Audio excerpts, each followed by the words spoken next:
All right. Well, I'm here with Liz to talk about the metaverse.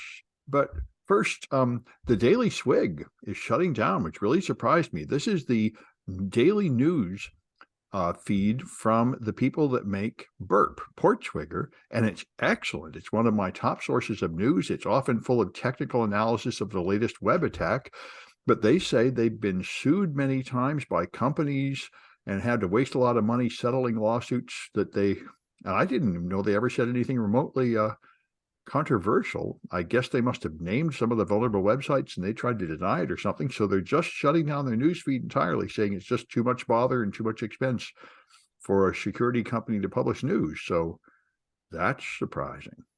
That's surprising and a little. It's kind of interesting. I wonder what kind of if it's like this for a relatively small corporate blog. I wonder what it's like for something like the Register. I wonder too. I I had no idea. It didn't seem to me like any of their stuff was controversial at all, but apparently it I exceeded their wonder tolerance. wonder how that works with like Slashdot and stuff. You would think that there's a lot of cross pollination between the stories that would come up on those, or Chris Krebs, or people publish stuff like this on blogs. It's interesting. I know. I don't know what's happening. Anyway, you've got illegal surveillance.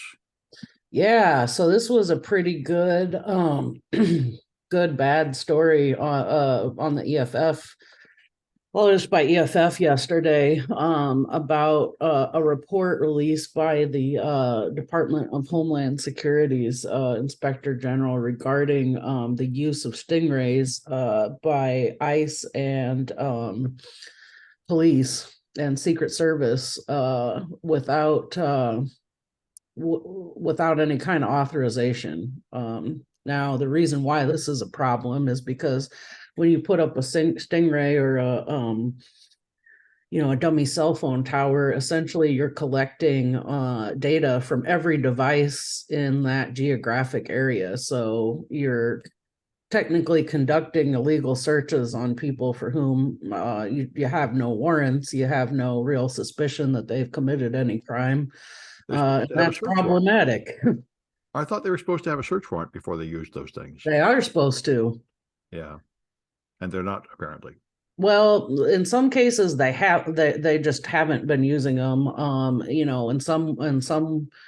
In most cases they haven't had warrants at all, but in Hmm. some cases they've had, sort of flimsy um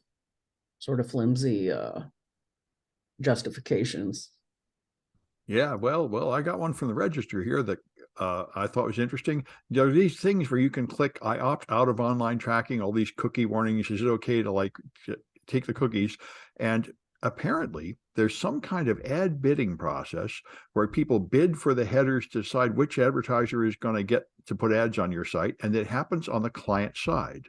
So they were able to actually monitor the negotiation of sales in the browser. So they were able to prove conclusively that opting out does absolutely nothing. In fact, you get more ads after opting out, more targeted, which is the kind of thing I would think.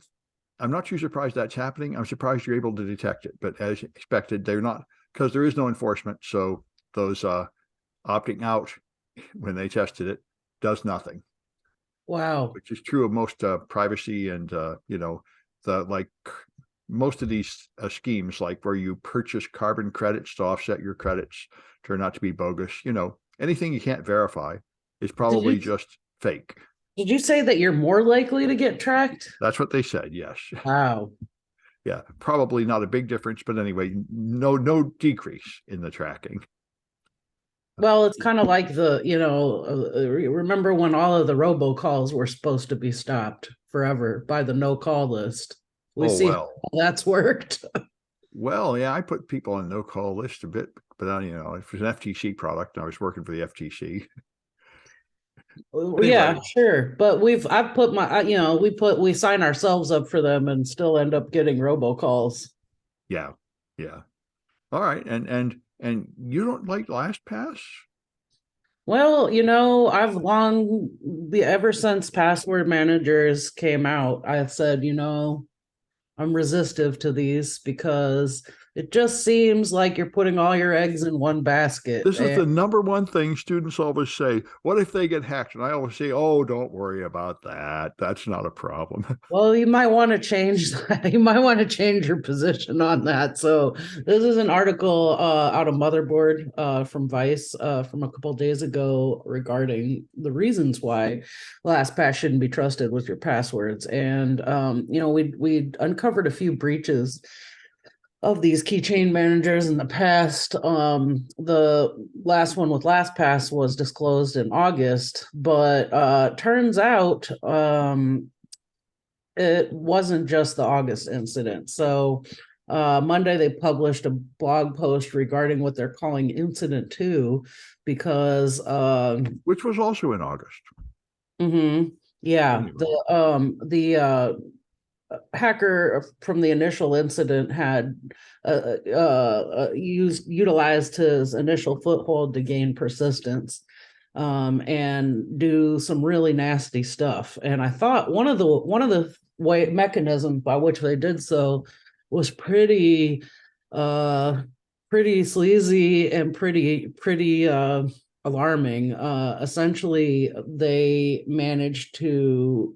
targeted the home computer of one of their engineers who had the decryption keys necessary, and that's really getting the keys to the kingdom. So and according to the article, they had done so by targeting a third party software called Plex, which is like a streaming video Yeah. streaming platform. Um, and I mean, from there it was old school. All they did was install a keylogger and Yeah. And you know what Caitlin pointed out when we talked about this was they're letting somebody use their home system to connect directly in.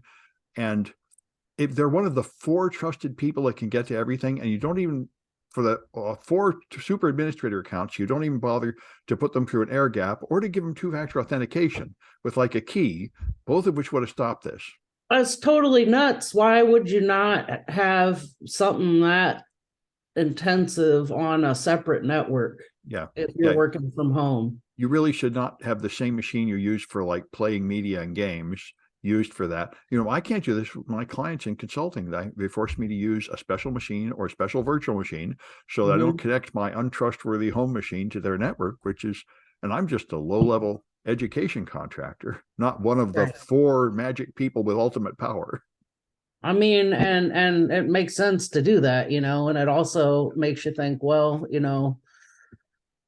Yeah. probably have to use a VPN and various levels of authentication and stuff. And who knows, they may have been using that, they may not have, but from the article, it didn't seem like they had been even using a VPN or anything. And we know that those aren't fail safe anyway, but that Yeah, maybe helps. I'm going to have to quit using LastPass. I just don't want to bother changing, but they're really being revealed as extremely sleazy and incompetent. Yeah, probably not the best look. But here's my question. You're a Mac user. Is using keychain for Mac, is there a downside to that? No, no, that might be the better answer. Just put all your stuff in the keychain. Um, I don't know if it, yeah, that, I mean, some of my stuff has ended up in the keychain anyway, so maybe you don't even need a third-party password manager. Anyway, so this is the one that I thought was most interesting. Mark Zuckerberg, and I'm going to give credit to Scott Galloway. Scott Galloway hates Facebook with a mad passion. And he said, my number one buy a few months ago is buy Facebook, buy Meta stock, because they're going to finally admit that the metaverse is garbage and quit wasting all that money in it, and the stock will go up. So, and that's what he did. He didn't even, and they said, I thought they were making this up, and I realized they're right. He issued a statement saying, we're going to go all in on AI. We're going to copy an imitation of ChatGPT and build it into all our products, this big a new statement of direction, without saying a word about the metaverse. But he said, that's how you knock something off without admitting you were wrong. because they spent like $20 billion on this metaverse, this legless garbage. Everybody knows it's garbage, and now they're switching to another direction, so that will fade away, and their stock will jump up, and their profits will jump up because they'll finally quit going down the wrong direction. So it's actually quite significant.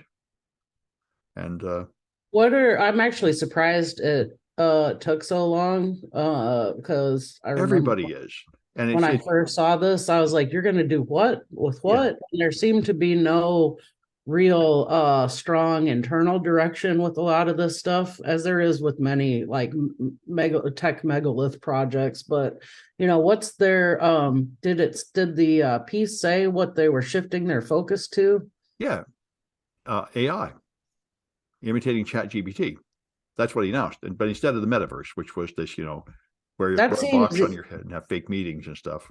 that seems even more pointless for Oh, their. I don't think so. I think everybody's jumping on board. Everybody's got products. I think that's likely to succeed. I don't know exactly how they'll build it into their products, but everything's going to have AI in everything now because of Chat GPT. I And I mean, think it'll add real value. how do you see it potentially adding value to Facebook? Oh, I don't know if I know how it's going to add value to Facebook. It's obvious how it adds value to search and coding and research and public relations and writing news stories and such. So I mean, it's clearly of enormous value for ordinary office work. Exactly how Facebook would use it, I don't know, I but guess it is something of some actual value that you probably could integrate into your company.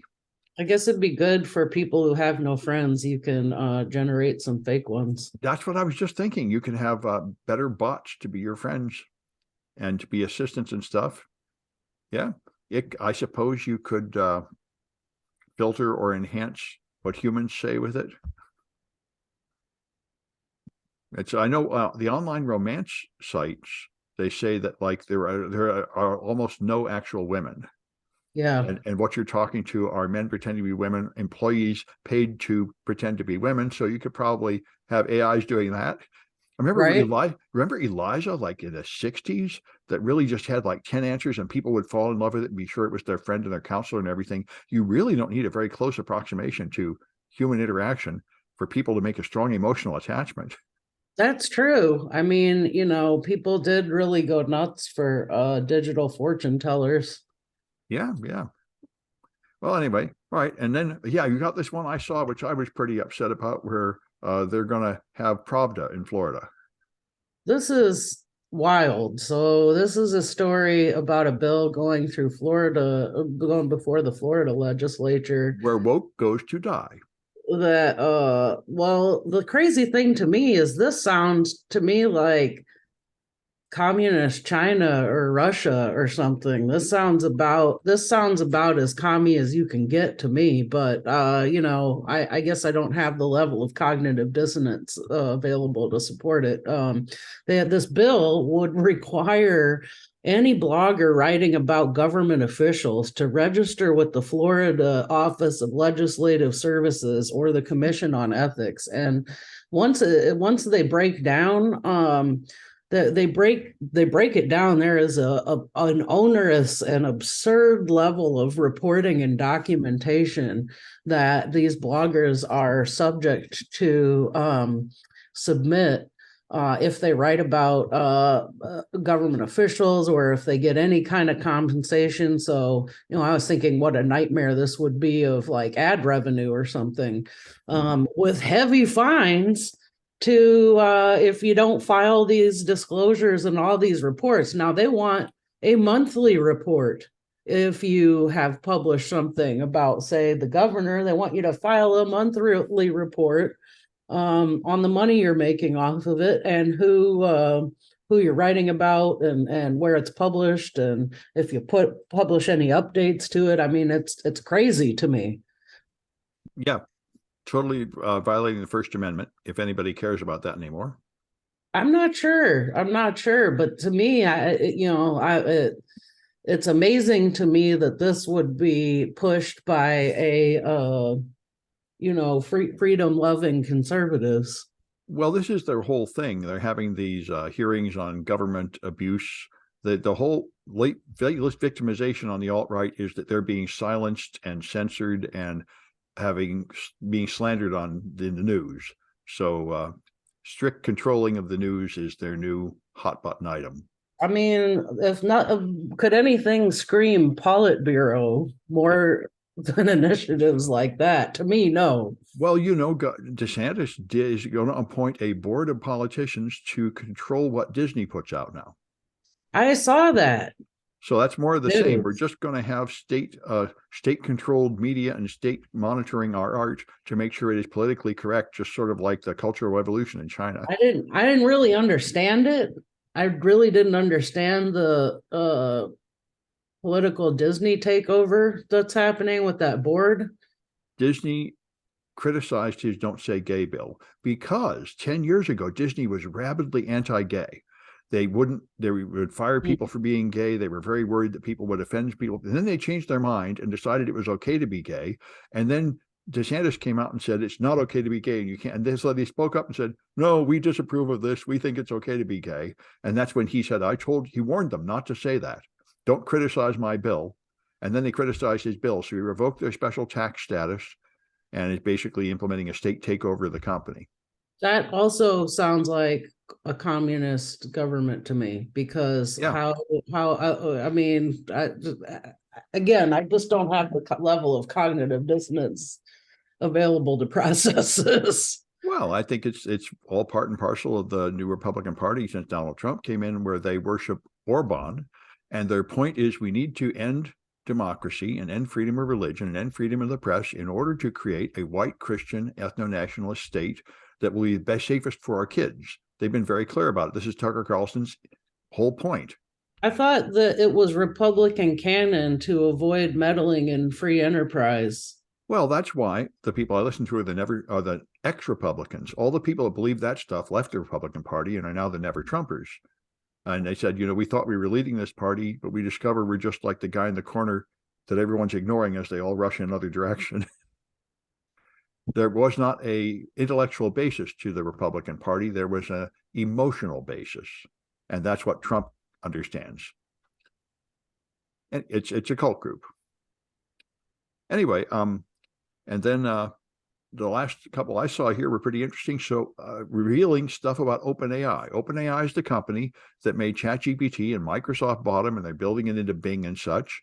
And their company is really pretty amazingly sleazy. They started with a pure vision to save the world and be totally nonprofit, not affected by profit, and then suddenly turned to 180 to turn into a profit-making company and just pump out anything without regard. And their CEO actually is like a doomsday prepper and posted a blog about his hoard of guns and gas masks and his land he bought that he can run to when the end of the world comes. And he said the end of the world will probably come from either an engineered virus killing everybody or AI killing us all. And now he's making that AI to kill us all. And people like Elon Musk have spoken out against the way OpenAI is operating. They are doing exactly what they said they wouldn't do, which is recklessly creating this stuff, rushing it out when it's not ready, trying to cover over the fact that it doesn't work very well and tells people false things and it's easy to hack. So, it's an interesting perspective on this headlong rush to AI, which we're certainly jumping into. Everybody's jumping in now with versions of this. And CNET, for example, a month or two ago, CNET started publishing AI-generated articles, and they were terrible. They were just plagiarized other articles, and they were wrong and such. And so then they stopped for a while, and now they've resumed again. And they promise that within about a month, they have now got human oversight that's going to clean up all the flaws in their AI-generated content, which is probably not true because they fired their editorial staff a while ago, feeling like they don't need them anymore. And reporting staff has to replace them with AI. And in a way, this is probably the wave of the future. That's one of the things ChatGPT can do. You can say, read this article and summarize it. Give me a one-paragraph summary. It can totally do that, which is sort of what journalists do. It just does it very badly. It gets a lot of things wrong. I suspect that there are ed tech companies out there gleefully and rubbing their hands together and laughing sinisterly about how they're going to replace teachers with this as well. And just like Musk justifies his car self-driving, saying it's safer than the average human, you might get a result that's better than the average teacher. Mhm. And Yeah. much cheaper. I mean, it might not be wrong. That's why, these guys are not 100% wrong saying AI is probably good enough to roll it out and start getting some good out of it, and we'll work out the kinks later. But anyway, that's what's happening, whether it's good or bad.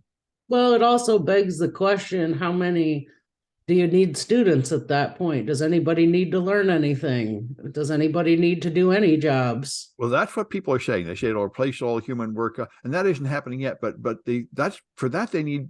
This current thing is GPT, which is just language processing. But for that, they need actual AI that can replace humans in other ways, and they're working on that, but nobody has that yet. An AI that can actually really do a job as well as a human. Um, they nobody has a real clue how to do that yet. But to make something that can write realistic text that is pretty close to what a human would write, they've got that now. Anyway, you've got more about this client-side scanning for child pornography. Yeah, this is actually a pretty good article published on the Tudanoda website yesterday. Tudanoda is a German encrypted email provider, and it's pretty interesting about it's an article about a hearing that happened on Wednesday in the German parliament regarding there's a legislation being considered by the EU right now um, to implement client side scanning on all messaging, email, chat, file sharing services, everything like that, that would require all service providers to scan every chat message, email, file upload, game chat, video conference, all that stuff for child abuse material. And this has been in the news a little bit lately because it's, one of the other huge consequences of it is is that it would force Apple to break iMessage since it's got end-to-end encryption, so it would be covered under this. And this is I think that the write up here, obviously they may be a little biased since they are an encrypted email provider, but it hit a lot of good points, and it was interesting in that even they had one of the people that spoke was a prosecutor who was pointing out um how unrealistic this was in actually targeting crime, Right. and that it could have the opposite effect of actually um exposing people to more crime um versus actually fixing the problem. Oh, because they now are more vulnerable for hacking due to the lack of encryption. Yeah. Well, the original Apple announced they were going to do this a year ago, and when there was a public outcry, they delayed it and never implemented it yet. But it sounds like the original implementation was just like virus scanning. You would just look for known hashes of known forbidden images. Hmm. And that doesn't seem like that would have too drastic an effect of lowering your encryption. The problem is it would have no effect because all you have to do is modify the file to change the hash. So you have to switch to one of these fuzzy hash algorithms, and now you're going to get false positives and finger people for child porn when it wasn't child porn, and that's a really serious downside. That, and there are always going to be ways around this. If they Yeah. break encryption in these services, there are always going to be offshore, darknet services available that you're going to be able to do all this stuff on and evade capture anyway. Well, yeah, but I mean, that's why I don't see how you have to break encryption. I mean, you already have a computer operating system that scans everything for malware before you send it off in your chat. So you could still do that, and that doesn't mean you've broken the encryption. It just means you've run some kind of scan on stuff before it's sent. Yeah, you could, but I see another issue here in that, teenagers are going to be teenagers. They're going to send each other nudes, risque stuff. Sure, but And those would not be detected because they're not going to be a known image that's got a million copies, which is the only thing you're going to get here is the that's known true. child abuse images, I think.